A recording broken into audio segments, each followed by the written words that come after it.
Bom, eu vou falar aqui sobre as grandes ideologias que afetaram, influenciaram a história do século XVIII, XIX e até hoje. Dentre as grandes ideologias que foram elaboradas no século XVIII e XIX estão o liberalismo, a democracia, o socialismo e também o anarquismo. Veja só, o liberalismo era uma ideologia formulada para a burguesia. O liberalismo defendia a propriedade privada, a mínima intervenção do Estado na economia. Então veja bem como isso tem a ver com o neoliberalismo praticado hoje. Então o Estado, qual a função do Estado?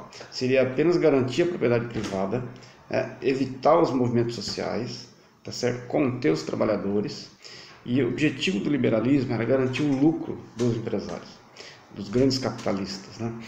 E o liberalismo político teria a função de garantir a legitimidade desse poder, tá certo? Porque o liberalismo político, formulado pelo John Locke, no final do século XVII e XVIII, também, dizia que só os que têm propriedade têm capacidade de vida racional. E só os que têm propriedade têm interesse em preservar a propriedade. Daí então o liberalismo político defendia a propriedade privada, quer dizer, a necessidade de se ter um critério censitário, quer dizer, dinheiro, riqueza, para que o sujeito fosse eleitor. Então, o liberalismo político defendia o voto censitário, que prevaleceu na Europa durante grande parte do século XIX. Então só votavam os caras que tivessem o mínimo de renda. Por exemplo, em 1814, na França, a França tinha já 28 milhões de habitantes. Quantos votavam? Só 90 mil, só 2%. Quer dizer, a legitimidade dos governos burgueses no século XIX era mais ou menos igual ao que a burguesia sempre contestou em relação ao antigo regime, em relação ao absolutismo, que existia no século XVIII. No século XIX, diante do fracasso do capitalismo em atender às demandas populares, às exigências populares, surgiram ideologias de contestação, como o socialismo e o anarquismo. O socialismo tem duas vertentes, o socialismo científico e o socialismo utópico. Veja, o primeiro cara a pensar numa sociedade utópica foi Thomas More. Thomas More viveu no século XVI. Ele escreveu o livro A Utopia, que vem do grego, duas palavras gregas, quer dizer em lugar algum. O Thomas More defendia uma sociedade em que a propriedade fosse comum, os bens fossem comuns, portanto ele era contra a propriedade privada. Ele era a favor também da tolerância religiosa. Veja que Thomas More ele era chanceler inglês, ele exercia um alto cargo no governo inglês lá no século XVI, E o rei era o Henrique VIII. O Thomas More defendia também o uso da razão, para que através da razão você escolhesse a religião que você quisesse, tá certo? Pois bem, a ideia de utopia foi ao longo dos tempos, foi percorrendo os pensadores, até que no século XIX surgiram três grandes pensadores. Um deles foi Saint-Simon. Saint-Simon dizia que o próprio capitalismo levaria à felicidade, o próprio desenvolvimento industrial, desde que a sociedade fosse cientificamente organizada e governada. Segundo ele, somente os intelectuais, os especialistas em cada área do conhecimento, seriam governantes. E então ele estabelecia uma hierarquia de méritos. Os que tivessem mais méritos governariam, os que não tivessem mérito não governariam, certo? Onde é que está a utopia dele? É em acreditar que só o fato do cara ser um cientista ele vai estar preocupado com o bem-estar, não necessariamente. A segunda utopia dele era achar que o próprio desenvolvimento industrial levaria à felicidade. A gente está vendo hoje que não, até hoje. O segundo socialista utópico, também surgiu na França, assim como Saint-Simon, foi o tal do Charles Fourier. Fourier defendeu a criação de comunidades, que ele chamou de falancérios, nome esquisito, O falancérios eram grandes edificações em que haveria 2.000 pessoas, em que o filho do pobre e o filho do rico teria a mesma educação. Tá?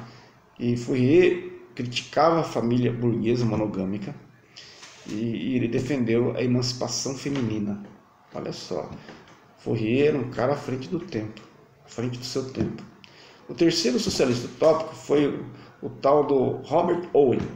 Foi o único dos socialistas utópicos que realizou na prática o que ele pensava e imaginava. Ele começou com pouco dinheiro emprestado, fez fortuna, virou um empresário de sucesso na Escócia, na localidade de New Lanark. Foi lá que ele fez. Ele construiu hospital, escola, casas, habitação para os operários. E daí ele transformou pessoas que eram delinquentes, eram pessoas desqualificadas, em gente íntegra, sabe? Então, ele conseguiu fazer um trabalho, digamos que no âmbito lá da sua fábrica, um trabalho revolucionário. Só que, ele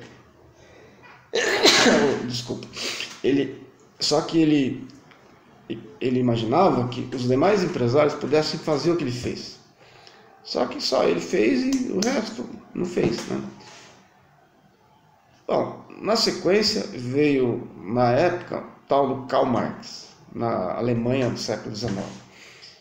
E Marx percebeu que o socialismo utópico, ele não questionava o sistema como um todo. Então Marx elaborou uma teoria que na história da filosofia é chamada de materialismo histórico e dialético. Materialismo histórico e dialético. Traduzindo em bom português, ele dizia o quê? Que a história se transforma por causa da dialética, quer dizer, das contradições da história, e por causa do materialismo, ou seja, do desenvolvimento material, em outras palavras, do desenvolvimento econômico. Veja, segundo Marx, a história se transforma, a história evolui, ele acreditava na evolução da história, tá? Ele acreditava no progresso da humanidade. A história se transforma por causa do desenvolvimento da economia, tá certo? E do que ele chamou de luta de classes, a luta do oprimido contra o opressor. E que isso, tá certo? Isso criou então, ou provocou a sucessão dos modos de produção ou sistemas, como o escravismo na Grécia e em Roma, o feudalismo na Idade Média, do capitalismo a partir lá do final do século XV, mais ou menos, até hoje. E segundo ele, o capitalismo, por causa de suas contradições, por ter produzido muita miséria, muita fome, levaria ao socialismo. E o socialismo seria uma etapa preparatória para o comunismo. Que segundo Marx, o comunismo seria a sociedade ideal, perfeita, tá? Onde não haveria exploração, não haveria Estado, não haveria classes sociais, tá certo? Todos teriam condições iguais de acesso aos bens. Veja, o socialismo serviu como base teórica das revoluções comunistas do século XIX e XX, mas isso é uma outra conversa, né? Outra história. Pois bem, mas para chegar a essa conclusão, Marx fez um estudo do capitalismo, tá certo?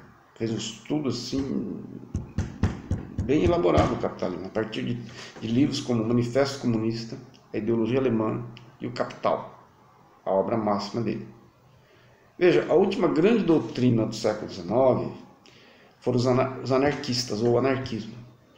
O anarquismo, que teve como grande nome o Bakunin, o Bakunin dizia que o Estado oprime, o Estado corrompe. Então os anarquistas pregavam a abolição imediata do Estado, que o Estado deveria ser substituído por uma federação de associações. Então eles pregavam o autogoverno, que a sociedade deveria se autogovernar, tá certo? Veja, essas doutrinas, como socialismo, anarquismo, influenciaram movimentos populares, sociais, revolucionários, já no século XIX e especialmente no século XX, certo? E finalmente a igreja, vendo tudo isso acontecer, né, vendo a sua supremacia sendo corroída pelo avanço dessas doutrinas laicas, a igreja, então, gente, a igreja ela se posicionou e em 1891, veja a época, finalzinho do século XIX, o Papa Leão XIII propôs a encíclica Rerum Novarum, que condenava a propriedade privada, ou melhor, que defendia a propriedade privada, mas ao mesmo tempo condenava o socialismo, a luta de classes, e pregava uma espécie de justiça social, né? De harmonia entre o capital e o trabalho, tá certo? Assim, a encíclica Rerum Novarum colocou a igreja numa nova posição social que ela assumiria no século XX. Tá bom, gente? É isso aí. Falou. Obrigado.